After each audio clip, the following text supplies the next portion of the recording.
الحمد لله رب العالمين والعاقبة للمتقين والصلاة والسلام على سيد الأنبياء والمرسلين وعلى آله وصحابه أجمعين أما بعد فأعوذ بالله من الشيطان الرجيم بسم الله الرحمن الرحيم قل لا أسألكم عليه أجرا إلا المودة في القربى صدق الله العلي العظيم وبلغنا رسوله النبي الأمين المكين الكريم ونحن على ذلك لمن الشاهدين والشاكرين والذاکرین والحمد للہ رب العالمین۔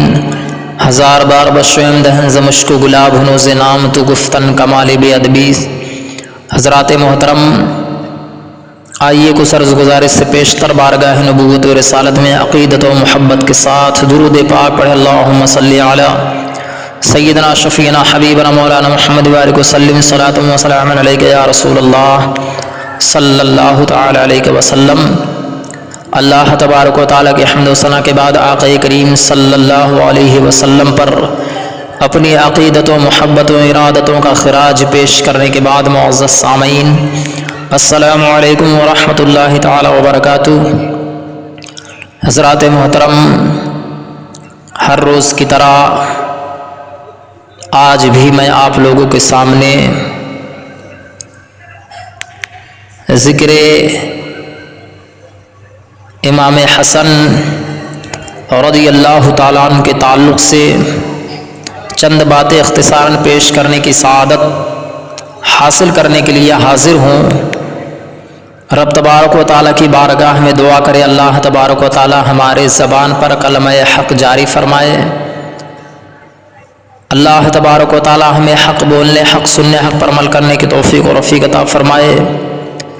پیارے، یہ اللہ تبارک و تعالیٰ کا فضل ہے کہ آج میں پھر سے حاضر ہوں۔ 5واں دن ہے آج۔ رب تبارک و تعالیٰ کے فضل سے ہی یہ ممکن ہے کہ چند باتیں ان بزرگان دین کے تعلق سے جو زبان سے جاری ہوتے ہیں پیارے، یہ صرف اور صرف اللہ کے فضل سے ہی ممکن ہے، ورنہ میں کیا، میری حقیقت کیا۔ جبھی تو ہمارے امام فرماتے ہیں کیسے آقاؤں کا بندہ ہوں رضا، بول بالے میرے سرکاروں کے ہیں۔ یہ سرکاروں کا صدقہ ہے کہ آج جو ہے کچھ لب کشائی کرنے کا موقع مل رہا ہے۔ اللہ تبارک و تعالیٰ کی بارگاہ میں دعا ہے اللہ تبارک و تعالیٰ اسے اپنے حبیب صلی اللہ علیہ وسلم کے صدقہ طفیل میں قبول فرمائے اور ہمارے اور آپ کے لیے ذریعہ نجات بنائے۔ درود پاک پڑھ لے تو بات آگے بڑھ جائے۔ صلی اللہ علیہ نبی المی وآلہ صلی اللہ علیہ وسلم، صلاۃ و سلام علیک یا رسول اللہ صلی اللہ تعالی علیہ وسلم۔ حضرات محترم، امیر المومنین حضرت امام حسن رضی اللہ تعالیٰ عنہ 15 رمضان المبارک سن ہجری 3 میں پیدا ہوئے۔ رسول اکرم صلی اللہ علیہ وسلم نے حضرت علی رضی اللہ تعالیٰ عنہ سے فرمایا کہ اس بچے کا نام رکھو۔ مولا علی رضی اللہ تعالیٰ نے عرض کیا یا رسول اللہ اس کا نام آپ رکھیں۔ حضور صلی اللہ علیہ وسلم نے فرمایا میں اس بچے کا نام وہ رکھوں گا جو خدا تعالیٰ فرمائے گا۔ تو حضرت جبریل علیہ السلام نازل ہوئے اور عرض کیا یا رسول اللہ، اللہ تبارک و تعالیٰ اس صاحبزادہ کی پیدائش پر آپ کو مبارکباد پیش کرتا ہے اور فرماتا ہے کہ اس کا نام حضرت ہارون علیہ السلام کے صاحبزادے شبر کا نام رکھو جس کے معنی ہے حسن۔ تو حضور صلی اللہ علیہ وسلم نے آپ کا نام حسن رکھا اور کنیت ابو محمد۔ پھر پیدائش کے 7ویں دن آپ کا عقیقہ کیا، بال مڈوائے اور حکم فرمائے کہ بالوں کے وزن کے برابر چاندی صدقہ کی جائے۔ جب حضور صلی اللہ علیہ وسلم کا وصال ہوا تو اس وقت آپ کی عمر صرف 7.5 سال کی تھی، یعنی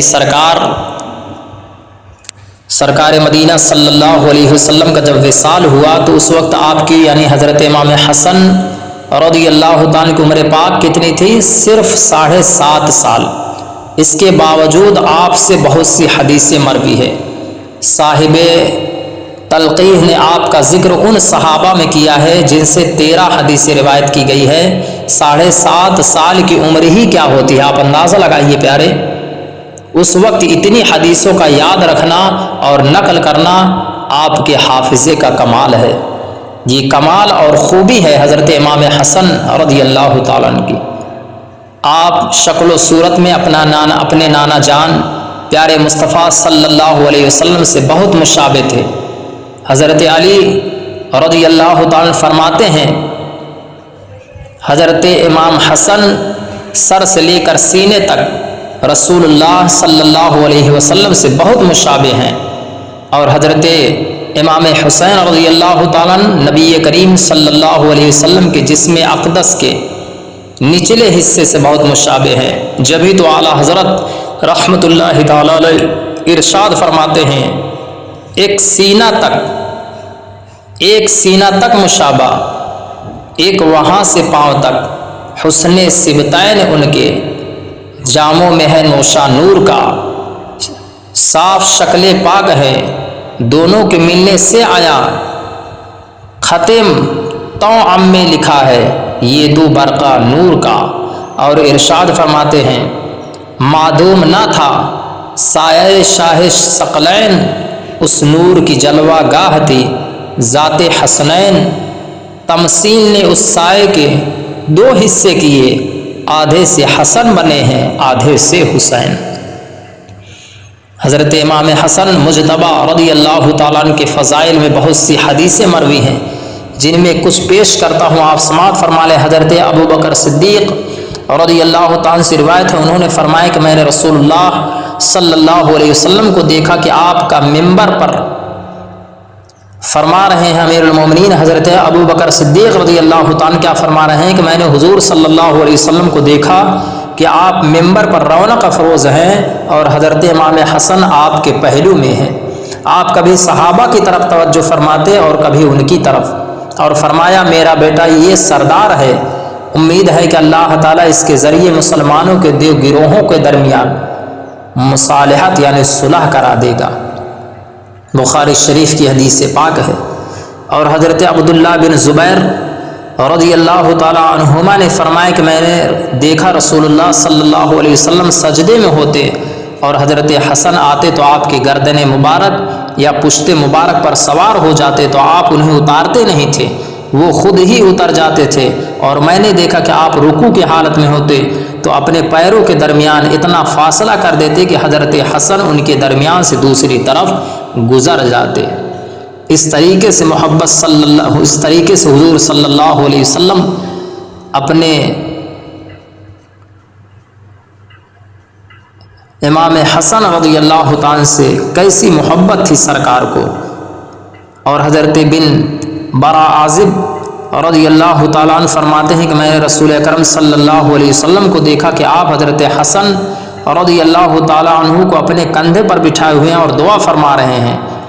کیا دعا فرما رہے ہیں کہ میں اس سے محبت رکھتا ہوں، اللہم انی احبہ فاحبہ، یعنی میں اس سے محبت رکھتا ہوں تو بھی اس سے محبت رکھ، اے اللہ میں حسن سے محبت رکھتا ہوں تو بھی محبت رکھ۔ اور حضرت ابن عباس رضی اللہ تعالیٰ عنہما سے روایت ہے، فرماتے ہیں کہ رسول کریم علیہ الصلاۃ والتسلیم حضرت حسن رضی اللہ تعالیٰ کو اپنے کندھے پر بٹھائے ہوئے تھے۔ کسی صحابی نے کہا اے صاحب زادے تمہاری سواری بہت اچھی ہے، تو رسول اللہ صلی اللہ علیہ وسلم نے فرمایا اور سوار بھی تو بہت اچھا ہے، یعنی اے صحابی یہ تو نے دیکھا کہ سواری کتنی اچھی ہے، لیکن یہ بھی تو دیکھ کہ سوار کتنا اچھا ہے، یہ بھی تو دیکھو کہ سوار کتنا اچھا ہے۔ آپ اندازہ لگائیے پیارے، اس طریقے سے اللہ کے پیارے نبی صلی اللہ علیہ وسلم کی حدیث پاک مروی ہے حضرت امام حسن رضی اللہ تعالیٰ کی فضیلت میں۔ ایک دن حضرت امیر معاویہ رضی اللہ تعالیٰ عنہ کے پاس قریش اور دیگر قبیلوں کے بڑے بڑے لوگ جمع تھے۔ انہوں نے فرمایا مجھے بتاؤ ماں اور باپ، چچا اور پھوپھی، خالہ اور ماموں، نانا اور نانی کے اعتبار سے سب سے زیادہ معزز کون شخص ہے؟ حضرت مالک بن ازلان رضی اللہ تعالیٰ کھڑے ہوئے اور حضرت حسن رضی اللہ تعالیٰ کی طرف اشارہ کیا اور فرمایا یہ سب سے افضل ہیں۔ ان کے والد امیر المومنین حضرت علی بن ابی طالب، ان کی والدہ سیدۃ النساء حضرت فاطمہ بنت رسول اللہ صلی اللہ علیہ وسلم ہیں، ان کی نانی ام المومنین حضرت خدیجہ بنت خویلد ہیں، اور ان کے نانا سبحان اللہ نبی اکرم صلی اللہ علیہ وسلم ہیں۔ ان کے چچا حضرت جعفر ہیں جو جنت میں پرواز کرتے ہیں، اور پھوپھی حضرت ام ہانی بنت ابی طالب ہیں، اور ان کے ماموں اور خالائے رسول اکرم صلی اللہ علیہ وسلم کے صاحبزادے اور صاحبزادیاں ہیں۔ پھر حضرت مالک بن ازلان نے حضرت امیر معاویہ رضی اللہ تعالیٰ سے پوچھا کیا میں نے صحیح کہا ہے؟ انہیں فرمایا ہاں اے اللہ یہ سچ ہے۔ حاکم کی روایت میں ہے کہ حضرت امام حسن پاک رضی اللہ تعالیٰ عنہ نے بغیر سواری کے پیدل 25 حج ادا فرمائے، حالانکہ اعلیٰ قسم کے اونٹ آپ کے ہمراہ ہوتے تھے، آپ کے پاس ہوتے تھے، چاہتے تو اونٹ پر سوار ہو کر حج کرتے، لیکن اللہ کی ایسی محبت کہ آپ ان پر سوار نہیں ہوتے تھے اور پیدل ہی راستہ طے فرماتے تھے۔ آپ سخاوت میں بے مثال تھے کہ بسا اوقات ایک شخص کو 1 لاکھ درہم عطا فرما دیتے تھے۔ ابن سعد علی بن زید سے روایت کرتے ہیں کہ حضرت امام حسن رضی اللہ تعالیٰ نے 3 بار آدھا مال خدا کی راہ میں دے دیا، اور 2 مرتبہ اپنا پورا مال اللہ کے راستے میں خرچ فرما دیا۔ یہ شان پیارے اگر کسی کے ہے تو امام حسن رضی اللہ تعالیٰ کی ہے، بہت بلند بالا شان ہے پیارے۔ اپنے کل مال کو اللہ کی رضا کے لیے قربان کر دینا یہ کوئی چھوٹی بات نہیں پیارے، یہ بہت بڑی بات ہے۔ آپ بہت بڑے بردبار اور حلیم الطبع تھے۔ ابن سعد روایت کرتے ہیں کہ مروان جب مدینہ المنورہ میں حاکم تھا تو وہ ممبر پر علل اعلان حضرت علی رضی اللہ تعالیٰ کو برا بھلا کہتا تھا، اور حضرت امام حسن رضی اللہ تعالیٰ کمال تحمل کے ساتھ اس کی گستاخیوں کو برداشت کر لیتے تھے، اور حضرت حسن رضی اللہ تعالیٰ عنہ اور مروان کے درمیان گفتگو ہو رہی تھی کہ اس گستاخ نے آپ کے سامنے ہی آپ کو برا بھلا کہا، آپ کے سامنے ہی آپ کو برا بھلا کہنا شروع کر دیا، مگر آپ خاموش رہے۔ اس درمیان مروان نے اپنے داہنے ہاتھ سے ناک صاف کی تو حضرت امام حسن رضی اللہ تعالیٰ نے اس سے فرمایا افسوس تجھے اتنا بھی علم نہیں کہ داہنا ہاتھ اس کام کے لیے نہیں ہے، بائیں ہاتھ سے ناک صاف کرنا چاہیے۔ یہ سن کر مروان خاموش ہو گیا۔ اب آپ اندازہ لگائیے کہ اپنی برائی سن کر مروان مردود مولا علی کے شان میں گستاخی کی، امام حسن پاک کے شان میں گستاخی کی، لیکن آپ نے برداشت کیا، آپ نے صبر کیا۔ جبھی تو کہنے والے نے کہا خود نہیں کھاتے تھے اوروں کو کھلا دیتے تھے، کیسے صابر تھے محمد کے گھرانے والے، کیسا صبر پایا جا رہا ہے پیارے۔ صبر ان کے خمیر میں ہے، بردباری ان کے خمیر میں ہے، تحمل ان کے خمیر میں ہے۔ آپ اندازہ لگائیے کہ اپنی برائی سن کر تو آپ خاموش رہے، لیکن جب شریعت کی بات آ گئی، جب غلط بات آپ نے دیکھی کہ تو آپ نے فوراً تنبیہ فرمائی، یہ آپ کی حق گوئی ہے، عیب جوئی نہیں ہے۔ بعض علم کا دعویٰ کرنے والے جو طرح طرح کی برائیوں میں مبتلا ہیں، اس قسم کی تنبیہ کو عیب جوئی قرار دیتے ہیں۔ اللہ تبارک و تعالیٰ انہیں حق گوئی اور عیب جوئی کا فرق سمجھنے کی توفیق و رفیق عطا فرمائے۔ پیارے حضرت علی کرم اللہ تعالیٰ وجہہ الکریم کی شہادت کے بعد حضرت امام حسن پاک کی خلافت بھی آپ ملاحظہ فرمائیے۔ جب مولا علی کرم اللہ تعالیٰ وجہہ الکریم کی شہادت ہوئی، اس کے بعد امام حسن رضی اللہ تعالیٰ عنہ مسند خلافت پر جلوہ افروز ہوئے۔ 40,000 کوفہ والوں نے آپ کے دستے حق پرست پر بیعت کی۔ آپ 6 ماہ تک منصب خلافت پر فائز رہے۔ اس کے بعد جب حضرت امیر معاویہ رضی اللہ تعالیٰ آپ کے پاس کوفہ آئے تو 3 شرطوں کے ساتھ آپ نے خلافت ان کو سپرد کرنا منظور فرمایا۔ وہ 3 شرطیں کیا ہیں؟ سب سے پہلی شرط کہ بر وقت امیر معاویہ خلیفہ بنائے جاتے ہیں، لیکن ان کے انتقال کے بعد امام حسن خلیفۃ المسلمین ہوں گے۔ دوسری شرط مدینہ شریف اور حجاز و عراق وغیرہ کے لوگوں سے حضرت علی کرم اللہ تعالیٰ وجہہ الکریم کے زمانے کے متعلق کوئی مواخذہ اور مطالبہ نہیں کیا جائے گا۔ اور تیسری شرط یہ ہے کہ حضرت امام حسن رضی اللہ تعالیٰ کے ذمے جو قرض ہے ان کی سب کی ادائیگی حضرت امیر معاویہ کریں گے رضی اللہ تعالیٰ عنہ۔ ان تمام شرطوں کو حضرت امیر معاویہ رضی اللہ تعالیٰ عنہ نے قبول کر لیا تو آپس میں صلح ہو گئی، اور صلاح اللہ تبارک و تعالیٰ کے محبوب دانائے خفا و غیوب صلی اللہ علیہ وسلم کا وہ معجزہ ظاہر ہوا جو حضور صلی اللہ علیہ وسلم نے فرمایا تھا کہ میرا یہ فرزند ارجمند مسلمانوں کی دو جماعتوں کے درمیان صلح کرائے گا۔ حضرت امام حسن رضی اللہ تعالیٰ نے اس صلح کے بعد تخت خلافت حضرت امیر معاویہ رضی اللہ تعالیٰ کے لیے خالی کر دیا۔ دست برداری کا یہ واقعہ ربیع الاول کے 41 ہجری میں ہوا۔ خلافت سے دست بردار ہونا آپ کے بہت سے ہم ساتھیوں کو ناگوار ہوا، انہوں نے طرح طرح سے آپ پر ناراضگی کا اظہار کیا، یہاں تک کہ بعض لوگ آپ کو آر المسلمین کہہ کر پکارتے تو آپ ان سے فرماتے العار خیر من النار، آر نار سے بہتر ہے۔ امر خلافت حضرت امیر معاویہ رضی اللہ تعالیٰ کو سپرد کرنے کے بعد آپ کوفہ سے مدینہ طیبہ چلے گئے اور وہیں قیام پذیر رہے۔ زبیر بن نفیر کہتے ہیں کہ ایک روز میں نے حضرت امام حسن رضی اللہ تعالیٰ سے عرض کیا کہ لوگ کہتے ہیں کہ آپ پھر خلافت کے خواستگار ہیں، آپ پھر خلافت چاہتے ہیں۔ لوگ کہتے ہیں آپ نے ارشاد فرمایا جس وقت عربوں کے سر میرے ہاتھوں میں تھے، یعنی اپنے جانیں قربان کرنے کے لیے وہ مجھ سے بیعت کر چکے تھے، اس زمانے میں ہم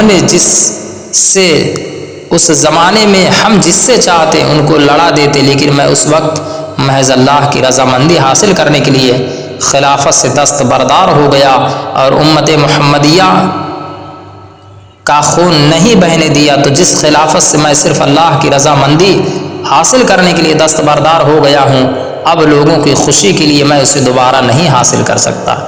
یہ آپ کی شان ہے پیارے، آپ سے بہت سی کرامتیں بھی ظہور میں آئی ہیں۔ آپ کی بہت سی کرامتوں میں سے ایک کرامت یہ ہے کہ آپ حج کے لیے پیدل سفر کرتے تھے۔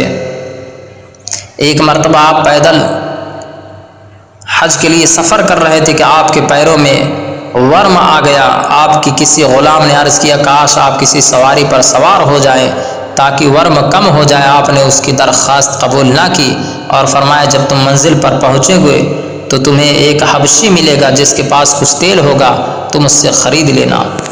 جب منزل پر پہنچے تو حبشی دکھائی دیا۔ حضرت امام حسن رضی اللہ تعالیٰ نے اپنے غلام سے فرمایا یہ ہے وہ حبشی جس کے متعلق میں نے بتایا تھا، جاؤ اس سے تیل خرید لاؤ اور قیمت ادا کراؤ۔ جیسے وہ غلام حبشی کے پاس گیا اور اس سے تیل طلب کیا تو اس نے پوچھا یہ تیل کس لیے خرید رہے ہو؟ غلام نے کہا حضرت حسن کے لیے رضی اللہ تعالیٰ عنہ۔ تو اس نے کہا مجھے ان کے پاس لے چلو، میں ان کا غلام ہوں۔ جب وہ حبشی آپ کی خدمت میں پہنچا تو کہا میں آپ کا غلام ہوں، تیل کی قیمت نہیں لوں گا، آپ بس میری بیوی کے لیے جو درد ذہن میں مبتلا ہے دعا فرمائے کہ اللہ تعالیٰ اسے ایک صحیح اعضا بچہ عطا فرمائے۔ آپ نے فرمایا اپنے گھر جاؤ، اللہ تعالیٰ تمہیں ایسا ہی بیٹا عطا فرمائے گا جیسا تم چاہتے ہو، وہ ہمارا پیروکار ہوگا۔ حبشی گھر گیا تو آپ کے فرمان کے مطابق بچہ پیدا ہوا۔ سبحان اللہ، یہ ہے حضرت امام حسن پاک رضی اللہ تعالیٰ عنہ کی کرامت، جو بچے کی پیدائش سے قبل جو ہے آپ غلام کو خبر دے رہے ہیں کہ تمہارے یہاں نیک بیٹا پیدا ہوگا، گھر جاؤ دیکھو۔ اللہ اکبر۔ اور جب وہ غلام گھر گیا حبشی غلام تو دیکھا کہ بچہ پیدا ہو چکا ہے۔ آپ کی دوسری مشہور کرامت یہ ہے کہ ایک بار آپ حضرت زبیر بن العوام رضی اللہ تعالیٰ کے ایک فرزند کے ساتھ سفر کر رہے تھے۔ آپ کا گزر کھجوروں کے ایسے باغ میں ہوا کہ جس کے سب درخت خشک ہو گئے تھے، سارے درخت خشک ہو گئے تھے۔ آپ نے اسی باغ میں ڈیرا ڈال دیا۔ حضرت حسن رضی اللہ تعالیٰ عنہ کے لیے باغ کے ایک درخت کی جڑ میں اور ابن زبیر رضی اللہ تعالیٰ عنہما کے لیے دوسرے درخت کی جڑ میں فرش بچھایا گیا۔ حضرت ابن زبیر نے فرمایا کاش اس نخلستان میں تازہ کھجوریں ہوتی جنہیں ہم کھاتے۔ حضرت حسن رضی اللہ تعالیٰ نے فرمایا کیا تازہ کھجوریں چاہتے ہو؟ تازہ کھجوریں چاہتے ہو؟ حضرت ابن زبیر نے کہا ہاں۔ آپ نے دعا کے لیے ہاتھ اٹھایا اور زیر لب کچھ کہا جو کسی کو معلوم نہ ہوا فوراً کھجور کا ایک درخت تر و تازہ اور بار آور ہو گیا، اس میں تازہ کھجوریں لگ گئیں۔ ان کا ساتھی شتربان بولا واللہ یہ جادو ہے۔ حضرت حسن رضی اللہ تعالیٰ عنہ نے فرمایا یہ جادو نہیں بلکہ فرزند رسول کی دعائے مستجاب کا اثر ہے کہ لوگوں نے کھجوروں کو درخت سے توڑا اور سب نے خوب شکم سیر ہو کر کھایا۔ آپ اندازہ لگائیے یہ آپ کی شان ہے پیارے حضرت امام حسن رضی اللہ تعالیٰ کی شان بیان کرتا جاؤں صبح و شام ختم ہو جائیں گے، لیکن آپ کی شان بیان نہیں کی جا سکتی ہے۔ مختصر یوں سمجھیے پیارے کہ اللہ تبارک و تعالیٰ نے آپ کو بہت فضل و کمال والا بنایا۔ آپ کی شہادت کے تعلق سے آئیے آپ سماعت فرما لیں آپ کی شہادت کس طریقے سے ہوئی۔ ابن سعد حضرت عمران بن عبداللہ رضی اللہ تعالیٰ عنہما سے روایت کرتے ہیں کہ حضرت امام حسن رضی اللہ تعالیٰ نے خواب دیکھا کہ ان کی دونوں آنکھوں کے درمیان قل هو اللہ احد لکھا ہوا ہے۔ جب آپ نے خواب بیان فرمایا تو اہل بیت بہت خوش ہوئے، لیکن جب حضرت سعید بن مسیب رضی اللہ تعالیٰ عنہ کے سامنے یہ خواب بیان کیا گیا تو انہوں نے فرمایا کہ اگر آپ کا یہ خواب سچا ہے تو آپ کی زندگی کے صرف چند دن اور باقی رہ گئے ہیں۔ یہ تعبیر صحیح واقع ہوئی کہ ایسا خواب دیکھنے کے بعد آپ صرف چند روز باقاعدہ حیات رہے، پھر زہر دے کر شہید کر دیے گئے۔ آپ کو زہر دیا گیا، کئی بار زہر دیا گیا۔ زہر خورانی کی تفصیل یوں بیان کی جاتی ہے کہ پہلے آپ کو شہد میں ملا کر زہر دیا گیا جس سے آپ کے شکم مبارک میں درد پیدا ہوا۔ رات بھر آپ ماہی بے آب بن پانی کے مچھلی کی طرح تڑپتے رہے۔ صبح اپنے جد امجد پیارے مصطفیٰ صلی اللہ علیہ وسلم کے روضہ منورہ پر حاضر ہوئے، دعا فرمائی تو خدا عز و جل نے انہیں شفائے کلیہ عطا فرمائی۔ دوسری بار آپ کو زہر آلود کھجوریں کھلائی گئی۔ 6-7 کھجوریں کھاتے ہی آپ کو سخت گھبراہٹ پیدا ہوئی۔ اپنے بھائی حضرت سیدنا امام حسین رضی اللہ تعالیٰ عنہ کے مکان پر تشریف لائے اور رات بھر بے قرار رہے۔ سویرے پھر اپنے نانا جان صلی اللہ علیہ وسلم کے روضہ مقدسہ پر حاضر ہوئے اور دعا فرمائے تو اس بار بھی اللہ تعالیٰ نے اپنی رحمت سے اور پیارے رسول صلی اللہ علیہ وسلم کی برکت سے زہر کا اثر اللہ نے ختم فرما دیا، زہر کا اثر جاتا رہا۔ بیان کیا جاتا ہے کہ اس طرح آپ کو 5 بار زہر ہلاہل دیا گیا، مگر ہر بار اس کا اثر زائل ہوتا رہا۔ 6ٹھی بار ہیرے کی کنی یعنی پسی ہوئی آپ کی سراہی میں ڈالی گئی، ہیرے کے کنی پسی ہوئی آپ کی سراہی میں ڈالی گئی، جس کا پانی پیتے ہی ایسا معلوم ہوا کہ حلق سے ناف تک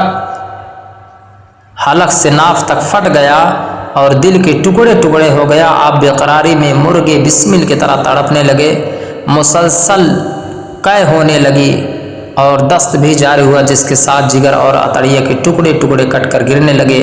وفات کے قریب آپ کے بھائی حضرت سیدنا امام حسین رضی اللہ تعالیٰ آپ کی خدمت میں حاضر ہوئے اور پوچھا کہ آپ کو زہر کس نے دیا؟ آپ نے فرمایا کہ تم اسے قتل کرو گے کیا؟ حضرت امام حسین رضی اللہ تعالیٰ عنہ نے فرمایا بے شک میں اسے قتل کروں گا جس نے آپ کو زہر دیا۔ آپ نے فرمایا جس کے بارے میں میرا گمان ہے اگر حقیقت میں وہی زہر دینے والا ہے تو اللہ تبارک و تعالیٰ صحیح انتقام لینے والا ہے، منتقمی حقیقی ہے اللہ تبارک و تعالیٰ، اور اس کی گرفت بہت سخت ہے۔ اور جس کے بارے میں میرا گمان ہے اگر وہ زہر دینے والا نہیں ہے تو میں نہیں چاہتا کہ میری وجہ سے کوئی بے گناہ قتل کیا جائے۔ سبحان اللہ! آپ اندازہ لگائیے پیارے حضرت امام علی مقام رضی اللہ تعالیٰ کا فضل و کمال کتنا بلند بالا ہے۔ آپ سخت تکلیف میں مبتلا ہیں، آنتوں کے ٹکڑے ٹکڑے کٹ کر نکل رہے ہیں اور نزع کی حالت ہے، مگر اس وقت بھی انصاف کا بادشاہ اپنے انصاف و عدالت کا نہ مٹنے والا نقشہ صفحہ تاریخ پر ثبت فرماتا ہے، اور اس کی احتیاط اجازت نہیں دیتی کہ جس کے بارے میں گمان ہے اس کا نام لینا گوارا کیا جائے۔ اللہ اکبر! وفات کے قریب حضرت امام حسین رضی اللہ تعالیٰ نے دیکھا کہ حضرت امام حسن کو بے قراری اور گھبراہٹ زیادہ ہے، تو آپ نے ان کی تسلی کے لیے عرض کیا کہ اے برادر محترم، یہ گھبراہٹ اور بے قراری کیسی ہے؟ آپ تو اپنے نانا صلی اللہ علیہ وسلم اور اپنے بابا حضرت علی رضی اللہ تعالیٰ کے پاس جا رہے ہیں۔ اپنی نانی جان حضرت خدیجۃ الکبریٰ اور والد محترمہ حضرت فاطمہ زہرا رضی اللہ تعالیٰ عنہما سے ملیں گے، اور اپنے ماموں حضرت قاسم اور حضرت طاہر رضی اللہ تعالیٰ عنہما سے بھی ملاقات کریں گے۔ حضرت امام حسن نے فرمایا، برادر عزیز، میں ایسے امر میں داخل ہونے والا ہوں جس کی مثل میں اب تک داخل نہیں ہوا تھا، اور میں اللہ کی مخلوق میں سے ایسی مخلوق دیکھ رہا ہوں جس کی مثل کبھی نہیں دیکھا تھا۔ 45 سال 6 ماہ چند روز کی عمر میں بمقام مدینہ طیبہ 5 ربیع الاول 49 ہجری میں آپ نے وفات پائی، اور جنت البقیع میں حضرت فاطمہ الزہرا رضی اللہ تعالیٰ عنہ کے پہلو میں مدفون ہوئے۔ انا للہ و انا الیہ راجعون۔ وہ حسن مجتبیٰ سید الاسقیاء، راقب دوش عزت پہ لاکھوں سلام، شہد خار لعاب زبان نبی، چاشنی گیر عصمت پر لاکھوں سلام۔ واللہ عالم ورسولہ بالصواب۔ السلام علیکم ورحمۃ اللہ تعالی وبرکاتہ۔